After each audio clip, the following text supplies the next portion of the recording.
It looks like our sample is successfully lyophilized. So basically the lyophilizer, what it does is it lowers the pressure through a vacuum that then makes it easier to vaporize, and so easy that you can go directly from a solid, from our frozen solid, to a gas. And so that's what we did. We removed the water from our samples, and so now we have this nice powder that we can then go put on the IR, the infrared spectrometer, and that's going to kind of tell us about the relative amounts of different functional groups. We can get ideas about the overall sort of protein versus nucleic acid, carboxylic acid, carbohydrate type of situation, lipids and stuff.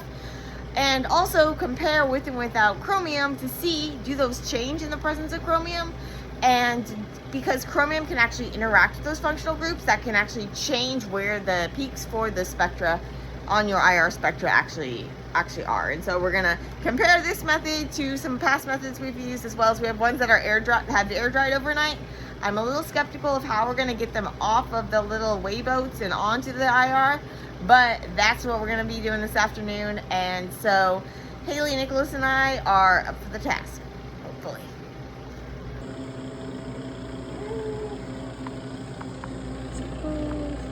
Beautiful, let's go run them. So we have our lyophilized samples, and then we have the kind of air-dried films that we then kind of tried to scrape off and hopefully didn't scrape off plastic.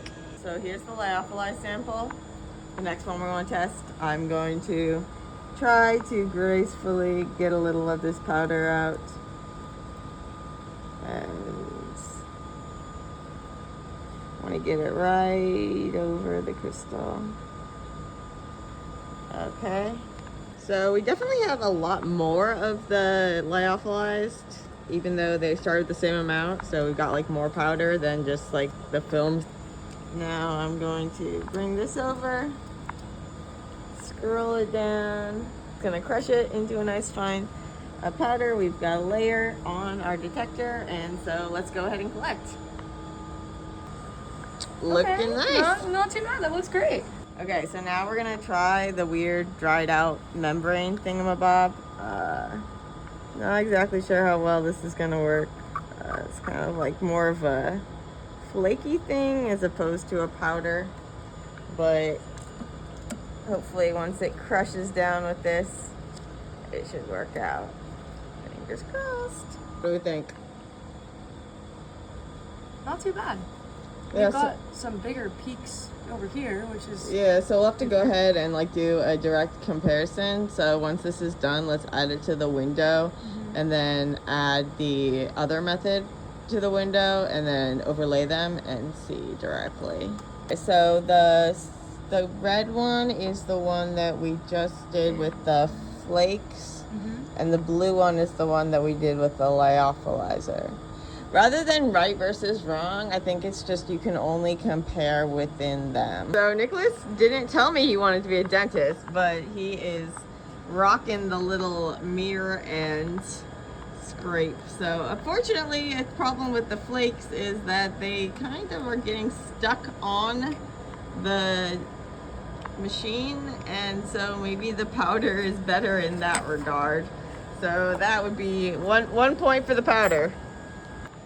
Thankfully, this thing comes up and this comes out, and you can clean it better because those flakes are stuck on there. So I think rather than trying to scrape them off every time, we should just go with the lyophilizer. So Nicholas wins. He suggested that, and full credit for that.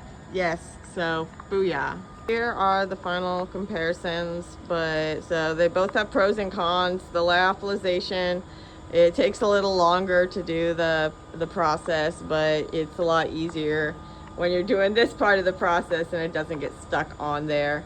It still seems to give pretty decent results. Some look a little cleaner than with the flake method, and cleanliness wise, the flake method is definitely not very clean. So I think this is our win. When we're looking at an IR, you can tell different things based on the absorption of the functional group's bonds. And so there are kind of like characteristic regions that you can look for when you're trying to analyze bacterial samples. And so over here is where you're gonna get like membrane lipids.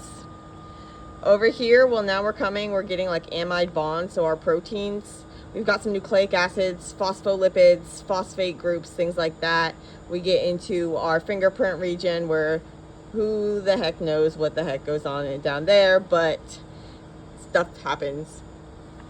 And so, yeah, so we can kind of compare what is changing with and without chromium, as well as like, do we get new peaks? Do the peak sizes change? So we're still learning all of this. And so, but I found you could kind of put the data in a Google Colab and use Plotly to get interactive graphs and stuff. So I know what I'm going to be doing this afternoon.